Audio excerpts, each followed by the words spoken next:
आज ही Doubtnut app download करें। Doubtnut पर होगा अब आपके सभी मैथ्स, केमिस्ट्री, फिजिक्स और बायोलॉजी डाउट्स का सफाया। बस अपने क्वेश्चन की फोटो खींचो, उसे क्रॉप करो और तुरंत वीडियो सोल्यूशन पाओ। Download now. हेलो स्टूडेंट्स, तो आज का हमारा क्वेश्चन हमसे बोल रहा है AC load line is used for long distance transmission. क्या ये बात सही है?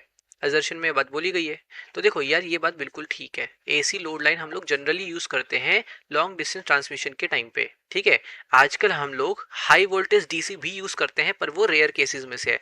आप लोगों के सिलेबस के हिसाब से आपको जितना पढ़ाया गया है, एसी लाइन का इस्तेमाल हम लोग हमेशा करते हैं ताकि लॉन्ग डिस्टेंस ट्रांसमिशन हो सके इलेक्ट्रिसिटी का। अब ऐसा क्यों होता है? क्वेश्चन यही उठता है कि हम एसी का इस्तेमाल क्यों करते हैं। देखो, इसका बहुत क्लियर रीजन है। एसी का इस्तेमाल इसीलिए होता है क्योंकि इससे हमारे एनर्जी लॉसेस बहुत कम हो जाते हैं। It has very less loss of energy in long distance transmission. ये बात बिल्कुल करेक्ट है। अब मैंने एक बार समझ लेते हैं कि ऐसा क्या है एसी में कि एनर्जी लॉसेस बहुत कम होते हैं। मान लो आपको कुछ fixed amount of power deliver करनी है। पावर होता है वोल्टेज इनटू करंट।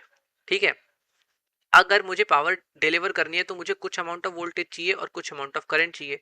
अगर मैं वोल्टेज ज़्यादा करूंगा तो मेरे में करंट ऑब्वियसली कम होगा, और अगर मैं करंट को ज़्यादा करूंगा तो मेरे में वोल्टेज जो है वो कम हो जाएगी।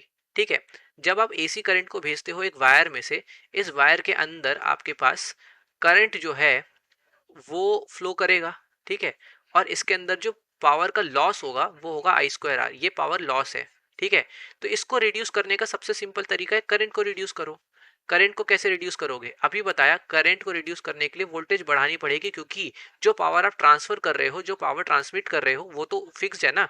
तो आप वोल्टेज बहुत ज्यादा बढ़ा दो, करंट बहुत कम हो जाएगा। इस तरीके से मैं पावर लॉसेस को कट कर सकता हूँ जो यहाँ पे होने वाली है। मेरी बहुत एनर्जी लॉस बच जाएगी। लेकिन अब प्रॉब्लम है कि क्या मैं ये काम डीसी करंट में नहीं कर सकता? डीसी करंट में बहुत हाई वोल्टेज भेज दो, पर प्रॉब्लम ये है कि डीसी करंट हम लोग अगर भेजते हैं तो डीसी करंट को हम स्टेप डाउन नहीं कर सकते। अब बताता हूँ स्टेप डाउन का मतलब क्या है। मान लो आपके घरों के अंदर जो यूज होता है वो होता है 220 वोल्ट्स, और जब हम लोग इनको ट्रांसमिट करते हैं ना तो हम लोग 4000 वोल्ट्स जितनी बड़ी बड़ी अमाउंट में वोल्टेजेस ले जाते हैं। पर इतने बड़े वोल्टेज को बिना पावर लॉस किए इतने कम वोल्टेज में कन्वर्ट करने का कोई मैकेनिज्म नहीं है अगर मेरे पास ये डीसी वोल्टेज है। बट एसी वोल्टेज में ये बेनिफिट है कि हम लोग इसको इजीली स्टेप अप भी कर सकते हैं और स्टेप डाउन भी कर सकते हैं ट्रांसफॉर्मर्स की मदद से। ठीक है, तो इसका मतलब है अगर मैंने 400 वोल्ट्स की पावर जनरेट करी है पावर प्लांट में, तो मैं इसको इजीली एक ट्रांसफार्मर की मदद से 4000 वोल्ट्स में भी कन्वर्ट कर सकता हूं।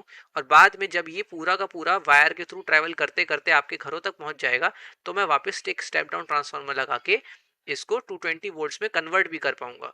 तो मेरे सारे रिक्वायरमेंट्स मीट हो गई, पावर लॉस भी नहीं हुआ, इजीली इसको मैं वोल्टेज बढ़ा भी पाया, कम भी कर पाया। डीसी के केस में मैं इसको बढ़ा के अगर डायरेक्टली इतनी ज़्यादा वोल्टेज भेज तो देता, पर उतनी वोल्टेज हम डायरेक्टली घरों में यूज़ नहीं करते हैं, और इतनी ज़्यादा हैवी वोल्टेज यूज़ करोगे तो बहुत ज़्यादा रिस्की हो जाता है घरों के अंदर इसको यूज़ करना। तो इसको वापस कम करना ज़रूरी भी है, और इसका डीसी में कोई मैकेनिज्म एग्जिस्ट नहीं करता, बट एसी में ये करना पॉसिबल है। इसीलिए हम लोग ये पूरा सिस्टम यूज़ करते हैं। तो हम बोल सकते हैं असर्शन बिल्कुल सही बात बोल रहा है, और रीज़न इसको करेक्टली एक्सप्लेन कर रहा है। एसी क्यों यूज़ कर रहे हैं? क्योंकि पावर लॉस बहुत कम हो जाता है उसमें से। क्लियर है? तो option number one, both assertion and reason are true and reason is the correct explanation of assertion। तो आई होप ये क्वेश्चन अब सबको समझ आ गया होगा क्लियरली। क्लास 6 से 12 से लेके नीट, IIT, जेई मेंस और एडवांस के लेवल तक 10 मिलियन से ज्यादा स्टूडेंट्स का भरोसा। आज ही डाउनलोड करें डाउटनेट ऐप या व्हाट्सएप कीजिए अपने डाउट्स 8400 400 400 पर।